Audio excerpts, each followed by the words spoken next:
the front foot elevated split squat. So for this, you're going to need a block.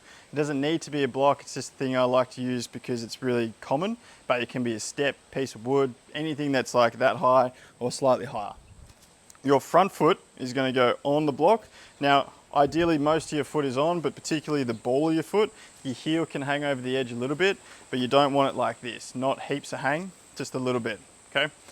Now, you set up in your stance, and we're simply just trying to drive this front knee as far forward as possible so I can start to get a stretch through this hip flexor. I'm trying to get as deep as possible in this front leg, whilst also keeping my torso up tall, and then I push back. Now, key thing to note is the stance is a bit tricky at the start. If you're a bit close, you're going to be like a bit too cramped up and you're not really going to get the stretch that you want. And if you're too far, you're not even going to be able to move to try and get as much range in that front leg as possible. So we're trying to do both. You want to get full range in the front leg so we can work on our ankle mobility and our strength, but then you also want a huge stretch in the back hip flexor, okay? So what I like to do is set up, just have a crack for the first rep, and I might be like, oh, that's a bit short. I'll just squidgy that back foot back, get into the nice position, and I go, cool, that is perfect. So one of the main things that people get confused about is like, what's going on at the front heel.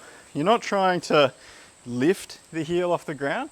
It's just slightly lifting off the ground as I get to my full range. So right now I'm trying to keep it down, but now my ankle mobility is running out. So the heel lifts up a little bit.